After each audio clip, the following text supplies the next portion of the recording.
Welcome to my channel Jio Bangla with Sudha. আজকের এই ভিডিওটা কিন্তু খুবই গুরুত্বপূর্ণ মাধ্যমিক ভাই বোনেদের জন্য, কারণ আজকে আমি চলে এসেছি মাধ্যমিক ইতিহাসের 4 নম্বর ও 8 নম্বরের গুরুত্বপূর্ণ প্রশ্ন তালিকা নিয়ে অধ্যায় ভিত্তিক। সুতরাং বুঝতেই পারছো কতটা গুরুত্বপূর্ণ হতে চলেছে আজকের এই ভিডিওটা। তোমরা ধৈর্য ধরে পুরো ভিডিওটা দেখো এবং ভালো লাগলে লাইক কমেন্ট শেয়ার করতে ভুলো না। চলো আজকের ভিডিও শুরু করি। তোমাদের প্রথম অধ্যায় থেকে 4 নম্বরের গুরুত্বপূর্ণ প্রশ্নগুলি হলো: প্রথম প্রশ্ন, নারী সমাজের ইতিহাস চর্চার বিষয়গুলি আলোচনা করো। দ্বিতীয় প্রশ্ন, আধুনিক ভারত ইতিহাসের উপাদান রূপে সরলা দেবী চৌধুরানীর আত্মজীবনী জীবনের ঝরাপাতা গুরুত্বপূর্ণ কেন? এটা তোমরা খুব ভালো করে তৈরি করবে। পরের প্রশ্ন, আধুনিক ভারত ইতিহাসের উপাদান রূপে বিপিনচন্দ্র পালের আত্মজীবনী 70 বৎসর গুরুত্বপূর্ণ কেন? এটাও খুব ভালো করে তৈরি করবে। এরপরে আমরা চলে যাব দ্বিতীয় অধ্যায় 4 নম্বরের গুরুত্বপূর্ণ প্রশ্নগুলি নিয়ে। তো দ্বিতীয় অধ্যায় থেকে প্রথম গুরুত্বপূর্ণ প্রশ্নটা হলো 19 শতকের বাংলায় নারী সমাজ বিকাশের বামাবোধিনী পত্রিকার ভূমিকা বিশ্লেষণ করো। এটা তোমরা খুব ভালো করে তৈরি করবে। পরের প্রশ্ন হলো ধর্ম সংস্কার আন্দোলনে স্বামী বিবেকানন্দের চিন্তাধারা বিশ্লেষণ করো। এর পরের প্রশ্নটা কিন্তু খুব গুরুত্বপূর্ণ। 3 নম্বর প্রশ্ন, 19 শতকের বাংলায় পাশ্চাত্য শিক্ষার বিস্তারে রামমোহন রায়ের ভূমিকা মূল্যায়ন করো। এর পরের প্রশ্নটাও গুরুত্বপূর্ণ, ধর্ম সংস্কার আন্দোলন রূপে ব্রাহ্ম আন্দোলনের মূল্যায়ন করো। পরের প্রশ্ন, চার্লস উডের নির্দেশনামাকে ভারতের শিক্ষা বিস্তারে মাগনা কার্টা বলা হয় কেন? এর পরের প্রশ্ন, নীল দর্পণ নাটকের মধ্য দিয়ে 19 শতকের বাংলার সমাজের কিরূপ প্রতিফলন পাওয়া যায়? এটা খুবই গুরুত্বপূর্ণ প্রশ্ন। পরের প্রশ্ন, পাশ্চাত্য শিক্ষা বিস্তারে জন এলিয়ট ড্রিঙ্কওয়াটের বেথুনের ভূমিকা লেখো। পরের প্রশ্ন, হুতুম প্যাঁচার নকশা থেকে ঊনবিংশ শতকের কলকাতার সমাজচিত্র কীভাবে ধরা পড়ে? পরের প্রশ্ন, পাশ্চাত্য চিকিৎসাবিদ্যার বিকাশে কলকাতা মেডিকেল কলেজের ভূমিকা উল্লেখ করো।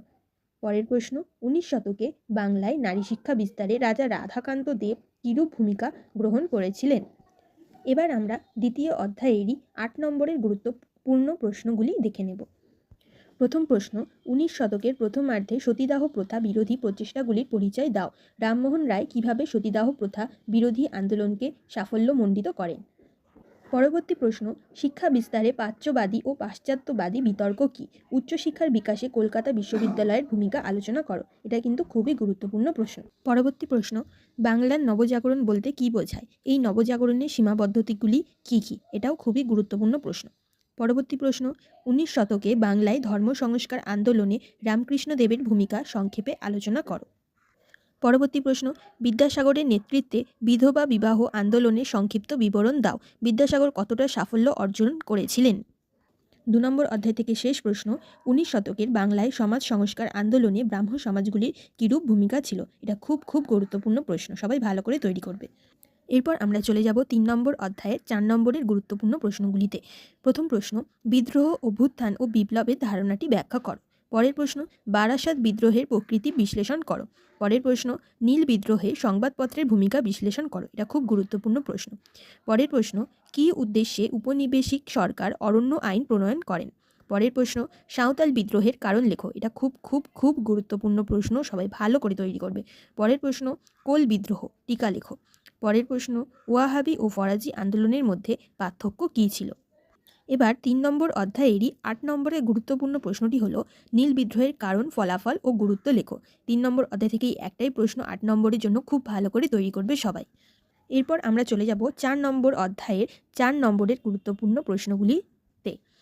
প্রথম প্রশ্ন, মহাবিদ্রোহকে কি সামন্ততান্ত্রিক বিদ্রোহ বলা যেতে পারে? পরবর্তী প্রশ্ন, 19 শতকে জাতীয়তাবাদের বিকাশে ভারত মাতার চিত্রটির অবদান কী ছিল? পরবর্তী প্রশ্ন, জাতীয়তাবাদ প্রসারে হিন্দু মেলার ভূমিকা বিশ্লেষণ করো। এটা খুব গুরুত্বপূর্ণ প্রশ্ন। পরবর্তী প্রশ্ন, গোরা উপন্যাসটিতে রবীন্দ্রনাথের যে জাতীয়তাবাদী ভাবধারার পরিচয় পাওয়া যায় তা বিশ্লেষণ করো। পরবর্তী প্রশ্ন, 1857 খ্রিস্টাব্দে বিদ্রোহের প্রতি শিক্ষিত বাঙালি সমাজের কিরূপ মনোভাব ছিল?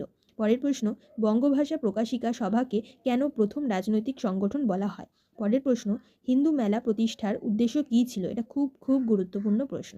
পরবর্তী প্রশ্ন, ভারত সভার প্রতিষ্ঠা ও বিকাশে সুরেন্দ্রনাথ ব্যানার্জির ভূমিকা বিশ্লেষণ করো।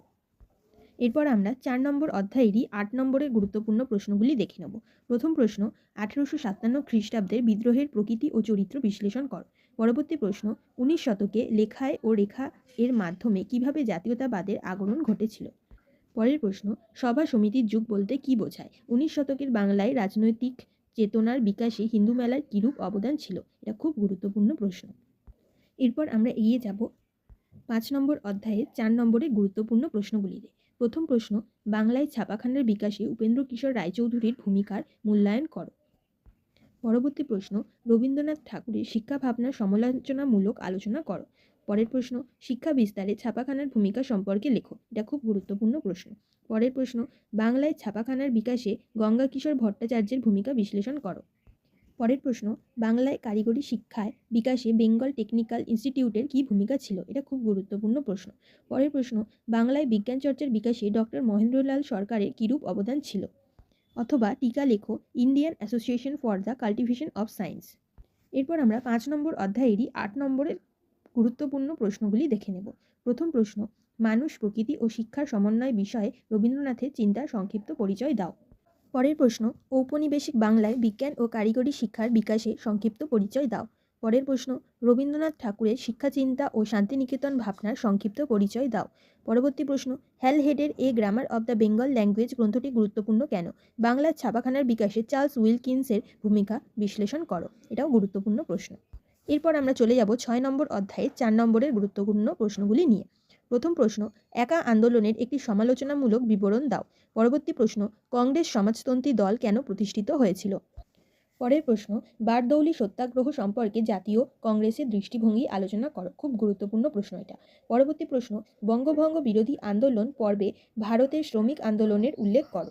এরপর আমরা 6 নম্বর অধ্যায়েরই 8 নম্বরের গুরুত্বপূর্ণ প্রশ্নগুলি দেখে নেব। প্রথম প্রশ্ন, ভারত ছাড়ো আন্দোলনে শ্রমিকদের ভূমিকা বিশ্লেষণ করো।